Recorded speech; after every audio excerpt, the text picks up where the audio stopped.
বেশ ১ মাস ধরেই বৃষ্টি হইতেছে।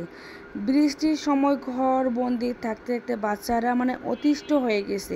তাই বাচ্চাদের বায়না ছিল ঘুরতে যাবে, আর আমারও তো মন চায় ঘুরতে গেলেই ভিডিও করতে পারবো, সুন্দর সুন্দর ভিডিও হবে। এই জন্য আর কি আমাদের এখানে আর কি রোদ ছিল, কিন্তু বাইর হয়ে এত পরিমাণে বৃষ্টি পাইছি কি বলবো আর আপনাদেরকে। আপনারা পুরো ভিডিও দেখলে বুঝতে পারবেন।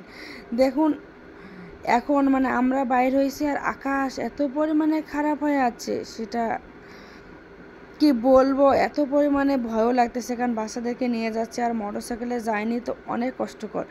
আমার হাজব্যান্ডকে বলতেছি যেখানে যা দেখবে দোকানপাট আছে সেখানে স্লো যাবে, আর যেখানে দোকানপাট নেই সেখানে একটু স্পিডে যাও, যাতে আমরা ভিজে না যাই। কিন্তু এত পরিমাণে ভালো লাগছিল, অনেক ভালো লাগছিল। আমরা এই যে চলে আসলাম, এটা কোন ব্রিজ বলেন তো? এটা মহাদেবপুরের ব্রিজ, নওগাঁর মহাদেবপুরে। এখন আমরা আসলাম আর কি ছাত্রা বিলে। আমরা উদ্দেশ্য করে যাচ্ছি নওগাঁর সেই ভাইরাল জায়গা নিয়ামতপুর ঘুঘুডাঙ্গায়। এই নিয়ামতপুর ঘুঘুডাঙ্গায় প্রায় আমি 5 বছর ছিলাম, বুঝছেন। 5 বছর অনেকবার গেছি, কিন্তু এখন যেহেতু নওগাঁ শহরে থাকি, ওখান থেকেও যাইতে অনেক মন চাইছিল। একজনের সাথে দেখা করার ইচ্ছা ছিল, আমার পরিচিত। বৃষ্টির কারণে কিছু হয়নি। তারপর আমরা ছাত্রা বিলে একটু গেলাম। ছাত্রা বিলে যাই, এই যে গেলাম ভাই, এইতে বৃষ্টি শুরু হলো, বৃষ্টির আর শেষ নেই। একটু বৃষ্টি হলো, তারপর একটু ভাবলাম যে নৌকায় উঠবো। না, নৌকায় উঠতে পারলাম না বাচ্চাদেরকে নিয়ে, কারণ যদি বৃষ্টি এসে সব কিছুই ভিজে শেষ হয়ে যাব। এখন এখানে আনারস মাখা দেখে বাচ্চারা খাইতে চাইলেও, তাই বাচ্চাদেরকে দিলাম। আমি ভিডিওর জন্য একটুখানি খাইছিলাম। এক ভাই আমাকে রিলস ভিডিওতে কমেন্ট করছিল একটু ডায়েট করেন। ডায়েট করি না, কিন্তু আমি অতটা আবার খাইও না, বুঝছেন। কারণ একটু ভিডিও করার জন্য আর কি খাইলাম। এখন এখানে অনেকক্ষণ ধরে দাঁড়াই আছি, কিন্তু দেখি নৌকায় উঠবো কি উঠবো না। হঠাৎ করে আবার একটা বৃষ্টি চলে আসলো, কি করব। অনেক দিন ধরে বাইরে হই না, হঠাৎ করে বাইরে এলাম, আবার এই বৃষ্টি চলে আসলো। এখন আমরা এখানে বৃষ্টি যখন থামলো, আমরা যে উদ্দেশ্যে আসছি নওগাঁর নিয়ামতপুরের ঘুঘুডাঙ্গায়, আমরা সেই ঘুঘুডাঙ্গায় আর কি যাব।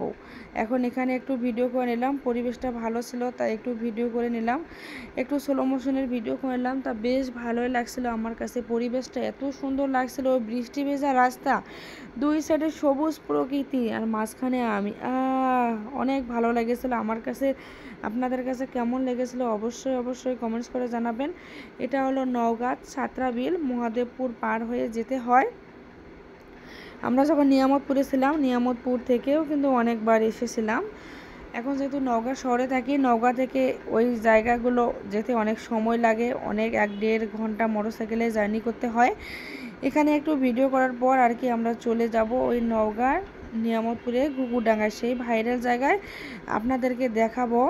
কিন্তু আমার এখানে এসে অনেক ভালো লাগছিল, বারবার বলতেছিলাম নৌকায় উঠি, কিন্তু আমার হাজব্যান্ড বলতেছে নৌকায় ওঠা লাগবে না, বাচ্চারা যদি ভিজে যায় তাহলে কি হবে। এখন তার কথা মতো ওখানে বৃষ্টি থামার পর এই যে চলে যাচ্ছি এখন ওই ঘুঘুডাঙ্গায়। আপনারা পরবর্তী ভিডিওর আমন্ত্রণ রইল, পরবর্তী ভিডিওতে দেখতে পারবেন অনেক সুন্দর সুন্দর সিনারি, অনেক সুন্দর সুন্দর ভিডিও। সবাই ভালো থাকবেন, সুস্থ থাকবেন। যদি ভালো লাগে লাইক কমেন্ট শেয়ার করবেন। তবে ওই দিক থেকে বৃষ্টি ছিল, কিন্তু এখানে দেখেন এক ফোঁটা বৃষ্টির পানি পড়েনি, রাস্তা এখনও সুন্দরভাবে আছে। নিয়ামতপুরে কোনো বৃষ্টিও হয়নি এই সময়। সবাই ভালো থাকেন, সুস্থ থাকেন। পরবর্তী ভিডিওর আমন্ত্রণ জানিয়ে এখানে শেষ করছি। আল্লাহ হাফেজ।